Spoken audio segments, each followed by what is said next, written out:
तो बजट को हम समझेंगे, क्या कुछ इसमें खास है, आम जनता के लिए क्या है, किसानों के लिए क्या है, मजदूरों के लिए क्या है और छात्रों के लिए क्या है, युवाओं के लिए क्या है। समझने के लिए हम सीधे बातचीत करेंगे। हमारे साथ इकोनॉमिस्ट ज्योति मिश्रा जी इस समय जुड़ गई हैं। ज्योति जी, बहुत स्वागत करता हूं आपका न्यूज 18 मध्य प्रदेश छत्तीसगढ़ में। फिर से आपसे मैं समझना चाहूंगा इस बजट के बारे में, किस तरीके से इस पूरे बजट को देख रही हैं आप?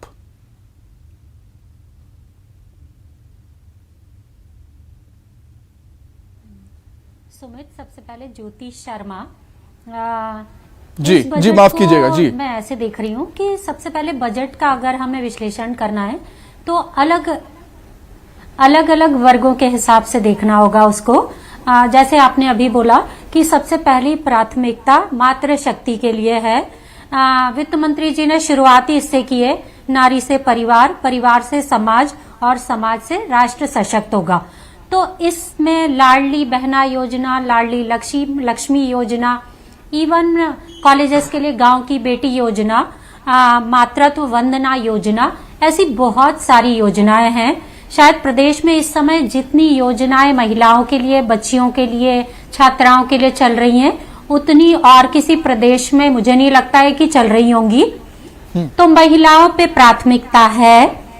आधी आबादी को जेंडर बजट को बड़ी राशि दी गई है या बड़ा हिस्सा बजट का दिया गया है।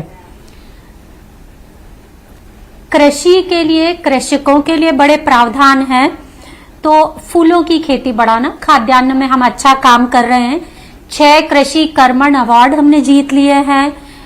लेकिन अब हमें वैकल्पिक कृषि पर ध्यान देने की जरूरत है, जैसे कि सुगंधित खेती, फूलों की खेती, मिलेट के लिए जो आदिवासी क्षेत्र हमारे या जो आदिवासी किसान हमारे इनका उत्पादन करते हैं, उनको प्रोत्साहन देने की जरूरत है, जो कि इस बजट में रखी गई है। सिंचाई परियोजनाओं पर भी 11,500 करोड़ रुपए का प्रावधान दिया गया है। ये भी अच्छी बात है, क्योंकि कृषि के पिछड़ेपन के लिए सिंचाई के स्रोत कम होना भी एक बड़ा कारण है।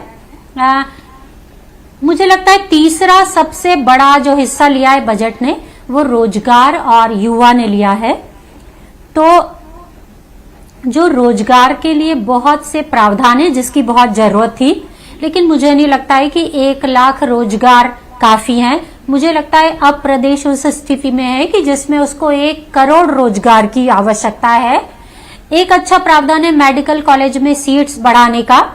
बहुत टफ कंपटीशन है बच्चों में मेडिकल कॉलेज में एंट्रेंस के लिए, और विपरीत स्थितियों में बहुत कम ग्रामीण क्षेत्रों में हमारे पास में चिकित्सक, डॉक्टर मौजूद हैं। तो जितनी हम सीट्स बढ़ाएंगे, जितने नए कॉलेज खोलेंगे, उतनी ही हम स्वास्थ्य व्यवस्थाओं को बढ़ाएंगे। स्वास्थ्य के लिए बहुत सारे प्रावधान है। सरकार कोविड के बाद से ही, महामारी के बाद से ही जांच के प्रति प्रतिबद्ध है। कई बार जन सहयोग मॉडल से जिला अस्पतालों में, ग्रामीण प्राथमिक स्वास्थ्य केंद्रों में जांच को बढ़ाया गया है। पर मुझे कहीं ना कहीं लगता है कि अभी हमें दवाओं के लिए भी बजट में और प्रावधानों की आवश्यकता थी। स्पेशली सस्ती दवाओं को, जेनेरिक दवाओं के लिए गांव में भी हम इस तरह के छोटे छोटे जैसे प्राथमिक स्वास्थ्य केंद्र हैं, वैसे ही प्राथमिक दवा वितरण केंद्र बना दें, जिससे कि गरीब जनता को, ग्रामीण जनता को दवाइयां सस्ती दर पर उपलब्ध हो जाएं। जनजातियों पर भी बहुत ध्यान है बजट में। घुमंतू प्रजातियों के लिए, घुमंती प्रजातियों के रोजगार के लिए जैसे टंटिया मामा रोजगार योजना, संत रविदास स्वरोजगार योजना, Bhimrao Ambedkar skill development park, ऐसे बहुत से प्रावधान हैं जो कुल मिलाकर मध्य प्रदेश के बजट को महिला, युवा, किसान और जनजाति प्रधान बना रहे हैं, और जिसकी इस प्रदेश को अभी आवश्यकता भी है। एक और अच्छा प्रयास है पर्यटन को बढ़ाना। मुझे लगता है कि पर्यटन मध्य प्रदेश में रोजगार का एक अच्छा जरिया हो सकता है।